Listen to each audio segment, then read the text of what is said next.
Hi friends, कैसे हैं आप सब। आशा करता हूँ सभी ठीक होंगे। आज के इस टॉपिक में हम जानने वाले हैं थ्रिप्स से होने वाले नुकसान और थ्रिप्स पौधे के किस भागों में अपना निवास करती हैं। चलिए तो शुरू करते हैं आज के इस टॉपिक को। हम देखेंगे कि अमेरिका, रूस, इजराइल आदि देशों में कई प्रकार की थ्रिप्स पाई जाती है, लेकिन भारत में हमें सिर्फ लगभग दो ही प्रकार की थ्रिप्स देखने को मिलती है, काली एवं भूरी। तो आइए इस डायग्राम के माध्यम से हम देखते हैं कि थ्रिप्स अपने प्रारंभिक चक्र से होते हुए विभिन्न चक्र तक कैसे पहुंचती है।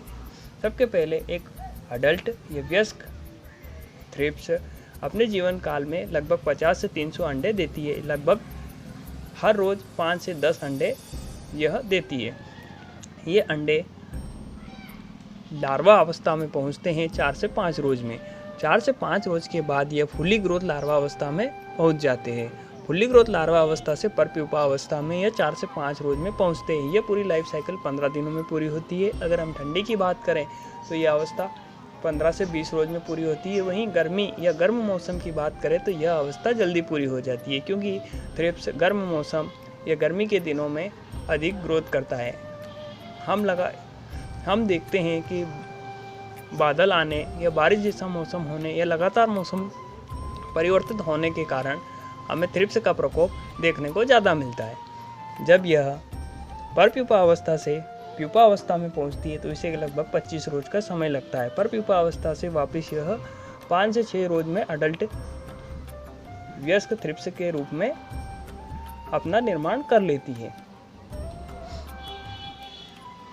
इसकी अब बात करें इसकी साइज़ की, तो इसकी साइज़ 0.04 इंच तक हो सकता है, या मिलीमीटर की बात करें तो 1.20 मिलीमीटर आकार इसका होता है। चलिए बातचीत का दौर आगे बढ़ाते हैं। आप नए आए हैं तो हमारे चैनल को सब्सक्राइब कीजिए। आगे हम चित्र के माध्यम से देखेंगे कि प्याज और लहसुन में थ्रिप्स किस प्रकार फसल को खराब करती हैं। चलिए वीडियो को शुरू करते हैं। बात करें थ्रिप्स के कारण होने वाले नुकसान की, तो प्याज की पत्तियां ऊपर से मुड़ जाती है, जैसा कि आप चित्र में देख पा रहे हैं। थ्रिप्स के कारण फसल अपनी परिपक्व अवस्था से पहले ही फसल पक जाती है। फलस्वरूप उसके उत्पादन में 30 से 40% कमी देखने को मिलती है। थ्रिप्स के कारण हमें फसल को बहुत नुकसान उठाना पड़ता है। फलस्वरूप समय के पूर्व ही फसल पक जाती है, जैसे कि आप चित्र में देख पा रहे हैं। यह पौधों के नाजुक भागों पर बैठती है, जिससे कि यह क्लोरोफिल को खा जाती है। क्लोरोफिल वही पदार्थ होता है जिसमें पौधे प्रकाश संश्लेषण की प्रक्रिया में अपना भोजन बनाते हैं। अब हम कैसे जानें कि हमारी फसल पर थ्रिप्स का प्रकोप है या नहीं। कुछ लोग तो इतने माहिर होते हैं कि उन्हें देखकर ही पता चल जाता है कि हमारी फसल पर थ्रिप्स का प्रकोप हुआ है या नहीं हुआ है। लेकिन हमें फिर भी इसे देखना है तो हमें येलो स्टिकी पेट अपने खेतों पे लगाकर या फिर येलो स्टिकी पेट के ऊपर फसल को झटक कर, मोबाइल ग्लास के ऊपर फसल को झटक कर, या हम लेंस की सहायता से भी थ्रिप्स को देख सकते हैं। तो यह बात हुई थ्रिप्स को पहचानने की। अब हम देखेंगे कि थ्रिप्स को किस प्रकार नियंत्रण किया जा सकता है। थ्रिप्स को नियंत्रण करने की 2 विधियाँ होती है, जैविक विधि एवं रासायनिक विधि। जैविक विधि के अंदर हम थ्रिप्स को नीम ऑयल, फिश ऑयल या कुछ जैविक दवाइयाँ होती हैं जैसे बायो 303 या और भी, जिससे हमें थ्रिप्स को कुछ हद तक नियंत्रण किया जा सकता है। अब बात करें रासायनिक विधि की, तो रासायनिक विधि के अंतर्गत हम इसे 3 स्टेप में बांटते हैं। पहली स्टेप, जब हमारे खेत में थ्रिप्स का 20 से 30% प्रकोप है। नंबर 2 में हम देखेंगे कि हमारे खेत में इसका प्रकोप 30 से 40% हुआ है। और नंबर 3 में हम देखेंगे कि इसका हमारे खेत में अगर अत्यधिक थ्रिप्स का प्रकोप है, 40% से ऊपर है, तो हमें स्टेप 3 की दवाइयाँ उपयोग में लेनी चाहिए। बात करें लेवल फर्स्ट की दवाइयों की, तो सबके पहले नंबर पे आता है इसमें कराटे, जिसके अंदर लेम्डासाइलोथ्रिन होता है 5%। यह 15 लीटर पानी में 30 ml का छिड़काव करना चाहिए।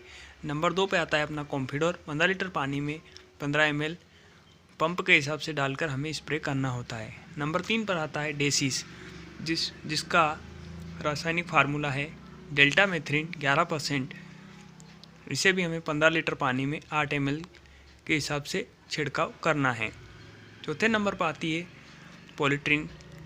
पॉलीट्रिन सी, जिसमें प्रोफोनोफास 40%, साइपरमेथ्रिन 4% के रूप में आता है। यह हमें 15 लीटर पानी में 30 ml डालकर छिड़काव करना है। एकतारा के नाम से आती है, जिसमें थाइमेथोक्सम होता है। यह हमें 15 लीटर पानी में 15 ml। इन पांचों दवाइयों में से हमें एक दवाई लेनी है, उसके साथ हमें कर्टा 50 या एसीपेट लेना है, क्योंकि एसीपेट और कर्टा 50 से गैस बनती है जो कीटों को नियंत्रण करने में काफ़ी मदद करता है। अब बात करते हैं स्टेप 2 की। जब हमारे खेतों में थ्रिप्स का प्रकोप 30 से 40% होता है, इसमें पहले नंबर पे आती है सिजेंटा की अलीका, जिसके अंदर थाइमेथोक्सम 12.6% और लेम्डासाइलोथ्रिन 9.5% में आती है। इसे 15 लीटर पानी में 10 ml।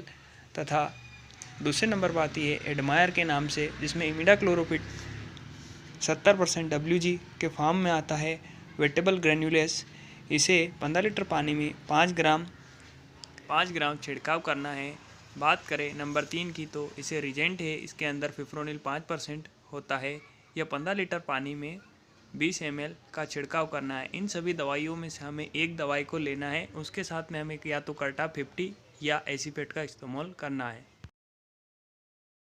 अब आती है थर्ड स्टेप। जब हमारे खेतों में प्याज या लहसुन की फसल में 30 से या 40% से ऊपर फसल में हमें थ्रिप्स का प्रकोप देखने को मिल रहा है, तब हमें पुलिस, जिसके अंदर फिफ्रोनिल 40, इमिडाक्लोरोपिड 40% आता है, उसके साथ हमें पॉलीट्रिन सी या प्रोफोनोफास 40%, साइपरमेथ्रिन 4% का छिड़काव करना है। यह थी दवाइयों के बारे में कुछ महत्वपूर्ण जानकारी।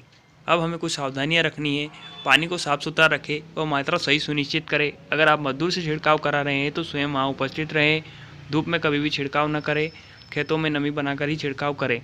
दवाइयों की मात्रा सुनिश्चित करें एवं बराबर रखें। सिलिकॉन बेस्ड चिपकों का इस्तेमाल करें। जल्दीबाजी कभी न करें। कोई जगह छूटे ना। जहाँ 15 पंप लग रहे हैं वहाँ पर 10 पंप को कभी न लगाएं। पानी की मात्रा बराबर रखें। अब बात करें लेवल फर्स्ट की दवाइयाँ जलन करती है, तो आप पूरी सावधानी से छिड़काव करें। हेलमेट लगाएं, सेफ्टी का पूरा ध्यान रखें, साबुन से नहाएं और जलने वाले स्थान पर ऑयल, कोकोनट ऑयल या घी का इस्तेमाल करें। तो ये थी थ्रिप्स के बारे में कुछ महत्वपूर्ण जानकारियाँ। धन्यवाद। आपका दिन मंगलमय हो। जय हिंद।